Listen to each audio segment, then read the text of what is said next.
ஸ்டாட்டிஸ்டிக்ஸ்ல இந்த வீடியோவில் நம்ம என்ன பார்க்க போறோம்னா ரேங்க் கார்லேஷன். இந்த ரேங்க் கார்லேஷன்னா எப்பயுமே 2 டேட்டா வச்சு நம்ம ரேங்க் கார்லேஷன் போடுவோம். இங்க 3 டேட்டா கொடுத்துருக்காங்க. இங்க நம்ம கொடுத்துருக்காங்களா யூஸ் ரேங்க் கார்லேஷன்ன்றத கொடுத்துருக்காங்க.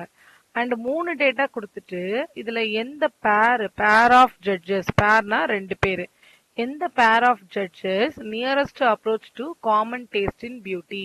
ஸோ ஒரு பியூட்டி கான்டெஸ்ட் நடக்குது, 3 பேருமே ரேங்க் கொடுக்குறாங்க. இங்க வந்து டைரக்டாவே ரேங்க் கிவன். நமக்கு ரேங்க் கார்லேஷன்னா 3 டைப்ஸ் இருக்கு.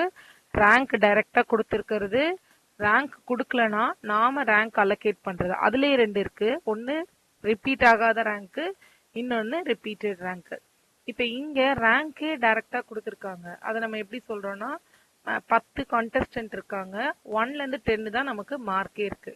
So rank directly given method தான் இங்க ஃபாலோ பண்ண போறோம். இப்போ 3 ஜட்ஜ் எடுத்துருக்காங்க. பேரா எடுத்து எந்த பேருக்கு வந்து ஒரே மாதிரி டேஸ்ட் இருக்கு அப்படின்னு கண்டுபிடிக்க சொல்லியிருக்காங்க. ஸோ பேரா எடுக்கணும் அப்படின்னா நான் என்ன பண்றேன், ஸோ ஃபர்ஸ்ட் பேர், செகண்ட் பேர், ரோ 1 2, அடுத்தது ரோ 2 3, செகண்ட் பேர், தேர்ட் பேர், அடுத்தது ரோ 3 1. இந்த மாதிரி 3 காம்பினேஷன்ல நம்ம இப்போ ட்ரை பண்ண போறோம். இப்போ ஃபர்ஸ்ட் ஜட்ஜ ரேங்க் 1ன்னு எழுதலாம்.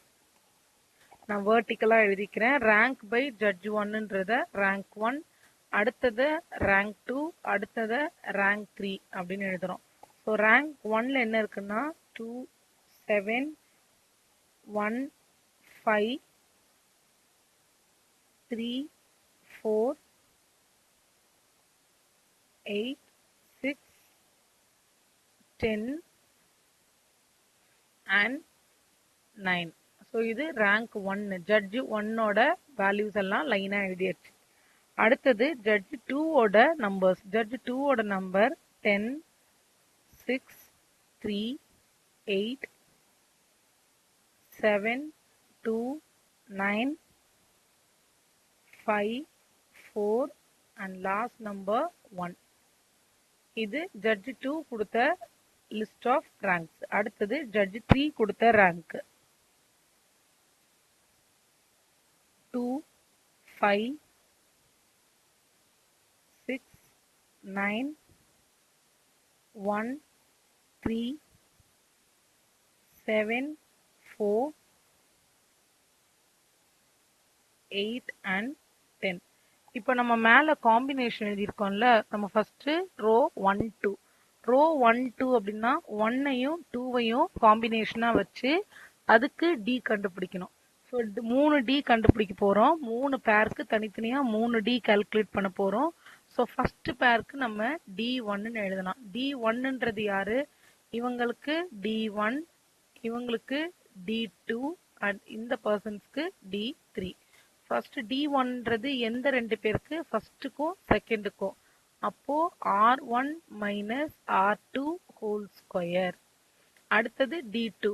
D2ன்றது யாருக்கெல்லாம் நம்ம பார்க்குறோம், செகண்ட் ஜட்ஜுக்கும் தேர்ட் ஜட்ஜுக்குமான டிஃபரன்ஸ். அப்போ R2 minus R3 whole square. அப்புறம் D3ன்றது யாருக்கு பார்க்க போறோம்னா தேர்டுக்கும் ஃபர்ஸ்ட்டுக்கும். R3 minus R1 whole square. நமக்கு D1 ஸ்கொயர் D2 ஸ்கொயர் தானே வேணும். So D1 ஸ்கொயர்ன்றது R1 minus R2 whole square, D2 square D3 square. இதை வச்சு தான் நம்ம சம்மு ப்ரொசீட் பண்ண போறோம். எப்பயுமே 1 தான் இருக்கும், அதனால நம்ம முதல்ல D1 கண்டுபிடிச்சிருப்போம் R1 மைனஸ் R2ன்னு, அதுக்கப்புறம் அதை ஸ்கொயர் பண்ணியிருப்போம். பட் இங்க என்ன பண்றோம், நம்ம டைரக்டாவே ஸ்கொயர் பண்ணி எழுதிடுறோம். ஸோ ஃபர்ஸ்ட் ஒன்னொன்னா எழுதலாம். D1ன்றது R1 மைனஸ் R2. உங்களுக்கு தெரியறதுக்காக இதுவும் இதுவும் நம்ம இப்ப என்ன மார்க் பண்ணிருக்கோம்னா அது ரெண்டும். இது ரெண்டுத்துக்கும் டிஃபரன்ஸ் பார்த்துட்டே வாங்க. 2ல 10, 2 மைனஸ் 10ன்றது மைனஸ் 8. நான் இங்கேயே மைனஸ் 8ம் எழுதி அதுக்கு ஸ்கொயரும் எழுதுறேன், 64. அடுத்தது 7 மைனஸ் 6, 7 மைனஸ் 6ன்றது 1, டிஃபரன்ஸ் 1. நம்ம லாஸ்ட்ல இருந்து இதை மைனஸ் பண்றத எரேஸ் பண்ணிடுவோம்.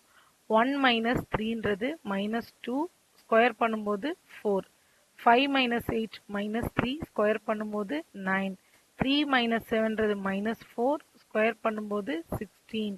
நம்ம ஸ்கொயர் தான் பண்றோன்றதுனால நமக்கு பிளஸ் மைனஸ் வந்து இங்க பிரச்சனை கிடையாது. எப்படியும் நமக்கு ப்ளஸ் தான் வரப்போகுது. அதனால நான் வந்து மைனஸை பாதர் பண்ணல இதுக்கப்புறம். ஸோ நெக்ஸ்ட் என்ன கொடுத்துருக்காங்க நமக்கு? ஓகே, 4 மைனஸ் 2ன்றது 2, 2 ஸ்கொயர் 4. 8 மைனஸ் 9ன்றது 1, 1. 6ம் 5க்கும் டிஃப்ரென்ஸ் 1, ஸ்கொயர் பண்ணால் 1. 10க்கும் 4க்கும் டிஃப்ரென்ஸ் 6, ஸ்கொயர் பண்ணும்போது 36. 9க்கும் 1க்குமான டிஃப்ரென்ஸ் 8, ஸோ 8 ஸ்கொயர் பண்ணும்போது 64. இப்போ இதை ஃபுல்லாக நம்ம ஆட் பண்ணி எடுத்துக்கணும். இதை ஃபுல்லாக நான் ஆட் பண்ணும்போது எனக்கு 200 அப்படின்னு கிடைக்குது. இப்போ நான் கீழே ஃபார்முலாக்கு போயிடுறேன், அப்புறம் திருப்பி மேலே போகலாம். ஸோ ஃபார்முலாவில் என்னோட ரோ ஃபர்ஸ்ட் ஜட்ஜ் செகண்ட் ஜட்ஜோட காம்பினேஷன். நம்மளோட ஜென்ரல் ஃபார்முலாவை முதல்ல எழுதிக்கலாம். நம்மளோட general formula rho equal to 1 minus 6 into summation of d square divided by n cube minus n. இதுதான் நம்மளோட formula. 1 minus 6 into summation of d square by n cube minus n. இப்போ ரோ 1 2ன்றதுனால 1 minus 6 into summation of d1 square. d1ன்றது 1 and 2 கானது. n cube minus n. So 1 minus 6 into summation of d1 square இப்பதான் calculate பண்ணோம். 200. n-ன்றது நமக்கு 10. So 10 cube minus 10 ஓட value 990. So மேல 1200, கீழே 990 வருது. இதை டிவைட் பண்ணா எனக்கு கிடைக்கிற வேல்யூ 0.212. இதுதான் ரோ 1 2 ஃபர்ஸ்ட் ஜட்ஜுக்கும் செகண்ட் ஜட்ஜுக்குமான வேல்யூ. இப்போ நம்ம திருப்பி மேலேயே போயிடலாம். மேலே போயிட்டு இப்போ D2. D2க்கு எனக்கு நான் என்ன எடுக்கிறேன்? செகண்ட் பர்சனையும் தேர்ட் பர்சனையும் எடுக்கிறோம். ஓகே, இந்த பர்சனையும் தேர்ட் பர்சனையும் எடுக்கிறேன். நான் ஒரு மார்க்கிங்காக அதை எழுதியிருக்கேன். 10 minus 2 8. 8 square 64. 6 minus 5 1 1. 3 minus 6 3. Square பண்ணும்போது 9. 8 minus 9 1, so 1. 6 36. இது 1, so 1 தான். இங்கே 2 difference, so 2 square 4. 1 difference, so 1. 4 difference, so 16. Last வேல்யூவில் 9 difference, so 81. இப்போ இந்த வேல்யூ எல்லாம் ஆட் பண்ணும்போது நமக்கு 214 அப்படின்ற வேல்யூ கிடைக்கும். இப்போ செகண்ட் ஜட்ஜ் இதுவும் முடிஞ்சிருச்சு. நம்ம கீழே போயிட்டு செகண்ட் ஜட்ஜ்க்கான ஃபார்முலால சப்ஸ்டியூட் பண்ணலாம். ஃபார்முலா அதே தான். Second judge third judge 1 minus 6 into summation d2 square by n cube minus n.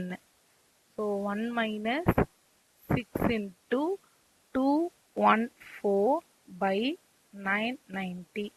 இதை மைனஸ் பண்ணா எனக்கு ரோ 2 3 ஓட வேல்யூ மைனஸ் 0.297. இங்கேயும் நமக்கு இது மைனஸ். ஓகே, மைனஸ் 0.297 இந்த வேல்யூ வருது. இப்போ இது ரெண்டும் நெகட்டிவ்ல இருக்கு. நம்ம நெக்ஸ்ட் வேல்யூ செக் பண்ண போறோம். D3. D3ன்றது தேர்ட் பர்சனுக்கும் ஃபர்ஸ்ட் பர்சனுக்குமான டிஃப்ரென்ஸ். ஸோ தேர்ட்லேருந்து ஃபர்ஸ்ட்ன்றதுனால நம்மளால ஈஸியாக இப்படியே மைனஸ் பண்ண முடியாது. நீங்கள் ஃபர்ஸ்ட் காலமையும் லாஸ்ட் காலமையும் சேர்த்து பார்க்குற மாதிரி இருக்கும். ஃபர்ஸ்ட் காலமையும் லாஸ்ட் காலமையும் இப்போ சேர்த்து பாருங்க. 2 minus 2 0. 7 minus 5 2. 2 square 4. 1 minus 6ன்றது 5, அப்போ 25. 5 minus 9 4 16. 3 minus 1ன்றது 2, ஸோ ஸ்கொயர் பண்ணால் 4. Next 1, next 1. அடுத்தது 6 minus 4ன்றது 2, so 2 square 4. 10 minus 8ம் 4. 9 minus 10 1. இதை எல்லாத்தையும் ஆட் பண்ணும்போது எனக்கு 60. திருப்பி தேர்ட் ஜட்ஜுக்கான ஃபார்முலால சப்ஸ்டியூட் பண்ணுறோம். தேர்ட் ஜட்ஜும் ஃபர்ஸ்ட் ஜட்ஜும் 1 minus 6 into summation d3 square by n cube minus n. So 1 minus 6 into 60 divided by 990. இப்போ இங்கே மைனஸ் பண்ணும்போது எனக்கு என்ன வேல்யூ கிடைக்கும்னா 0.636.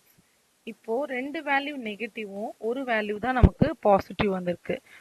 தேர்ட் வேல்யூ தான் பாசிட்டிவ் வந்திருக்கு அண்ட் தேர்ட் தான் எனக்கு மேக்ஸிமம் வேல்யூ. எது மேக்ஸிமமோ அந்த 2% தான் வந்து காமன் டேஸ்ட்ல இருந்திருக்காங்க அப்படின்றது தான் இதோட answer. So row 3 1 is maximum. இது மேக்ஸிமம்ன்றதுனால judge 3 and judge 1 have the common taste. இதான் நம்மளோட question. Common taste in beauty.